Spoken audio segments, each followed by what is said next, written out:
Hey, what's going on, everybody? It's Marcus from TCG Discussions, coming at you with a live deck profile, something I haven't done in a very long time. I finally got my BY deck put together the way that I wanted it, and I thought I would bring it to you guys. So, let's get into it. Let's take the Dawn away. Don't need to see that. So, BY, we all know what this leader does. It's probably ban-worthy. Yeah, it's been around probably for far too long, but you already saw the big bad boss monster, Gecko. I gotta play 4 of it. Kind of self-explanatory in that regard. 4 5-drop Luffy. It's probably the punch Luffy, and then 4 Rocket Luffy. Again, I think this is like pretty standard. You basically have to play both. On to Sabos. We're going to play 4 of the black one and 1 Trash Life Sabo. So this card, I think, comes up a lot in the matchups where they want to put something in your life. So, like, if Kuzan's on the board and you're playing against Ploofy, they'll, like, Big Mom it to life, possibly. Or Katakuri, a Kuzan away. And I think Sabo at that point gets like a lot of value because you can counter pop their 5 cost. Like a Sangro or Zoro, like Zoro, or I'm not sure if it's Zoroju or whatever. You can hit blockers. In the Purple Luffy matchup, and then with like Katakuri, you can like pop Gadatsu or something else that's like on the board. That's relatively low cost. So I think it's got a place in the deck, and it's also usually like if it's kind of like life bait is kind of like what I want to call it. It's a card that I don't mind getting bottom decked. So if I feel like I have to heal but keep the 2 life, this is the card that I want on top in case I have to take a damage, so that like I can then maybe play around the effects. And then obviously if you have like 5 cross Luffy, this card getting trashed is probably better than the card that's underneath it. So again, like, not too bad there. On to the babies. We play 4 Monkey D. Luffy and 4 Sabo. It's pretty standard for both of these. We don't play any aces, so no baby aces to complement, just the 4-4 split.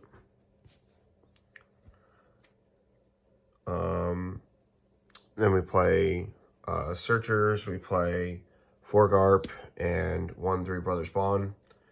The event is something that I don't like to search too much with. I do kind of get it, but I feel that there are other like draw cards that I have that can like kind of contribute to consistency. And there's the only reason why I'm playing this deck in any capacity is because of the Gecko combo that I found that I truly enjoy, and like it actually makes the deck feel really fun to me. So I play it, and it involves drawing. So I didn't feel that the Three Brothers Bond at 2 or 3 was as necessary. And I think that like right now, I'm not really missing it. I like Garp, and I think that he's just better because he's the body, especially against Teach. He needs about as much advantage and help in that matchup as you could possibly imagine. But simultaneously with all the searching, right, like if I play 4-4, you know, Gecko, I had a game the other day where like I played 1 Garp, and I bottom decked 1, and then the first 5 cost Luffy hit out of my life was another one. And that just feels terrible. And it took me quite a while. I almost had lost the game before I got Gecko. And it's like, the game was almost out of reach by that point. So, just one of those things where I think that the 5 Searchers is fine. It doesn't feel like I'm pining for the cards, but sometimes you do need pieces. So I can understand that. to get to our blockers, I play 1 Emporium Ivankov and 3 Nami. So the Nami is the card that like I really want to talk about. I think this card is like actually crazy with the deck. Ivankov's fine, kind of like an on curve and can kind of initiate to a deficit with the effect, but it is what it is with Ivankov. I think that it's just okay. And chump blockers are really good in either capacity, so both of these like have like a pretty good place. But just to speak to Nami for a second, okay, so she is used in this like Gecko combo, and if you haven't seen her before, what she does is if you have 6 less cards in your hand and a character costs 8 or more, you draw a card. So what you'll do is like,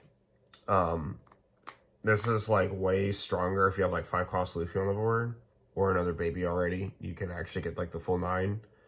But like, let's say that like, you can evaluate in the game state that you can be at 7 with 1 life, but you need double block, right? But you don't have like the second Sabo, right? If you combo with Nami, or she's been played to the board and like has perished in some way and is in the trash, you can then bring her out active off the Gecko play, and then bring back the baby Sabo, and then life stack the 2 to have like the big Sabo up on top with whatever you want underneath. Now, on play, she will draw a card if you have 6 or less. Now, this is pretty huge on 2 different fronts. The first is that whatever you pitched off leader effect, you got back in a draw. So that's like just outright. And this also before any additional pluses.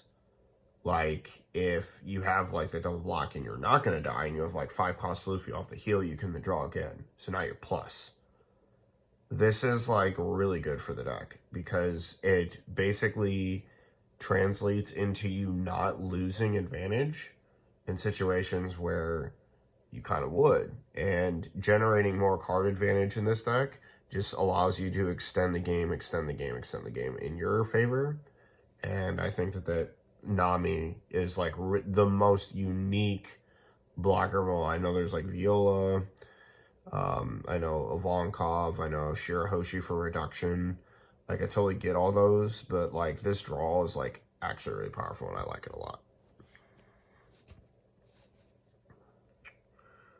Moving on to the 2Ks, we play 2 Makino, 4 Hiyori, and 4 Flampe. I play 10 2Ks. I could play 11 with the Makino, but I feel like the only card that I could cut is one of the Kuzans that I play. I don't really feel like doing that. This ratio feels fine. Flampe is just obviously the best. Hiyori's the second best, and Makino is like really good. I did win a Dofi game in some practices for my test group the other day because of Makino. I took the top life, and the other 2 were 2 Raigos in a Rocket Luffy against Blue Doflamingo, which, needless to say, he did not win that game at all. My life was a living minefield and blew up half the cards he played. So it was pretty bad. And then BY can just get to a stabilization point. That matchup is so interesting to play between them. But yeah. But the 2Ks are they're pretty good at 10. I like it. Moving on. 3 Kuzan. Card's pretty good. Reality is that he is good in certain situations. He's not bad to play, like in passive matchups, especially if you get the second curve. Like, swinging 5 with lead and then playing Kuzan on turn 2 is pretty nice. And, you know, he can help with, like, the reduction, because we're not playing really, like, any other reductions. We're not playing, like, Ice Age or something else for, like, the Rocket Luffy. Something to consider.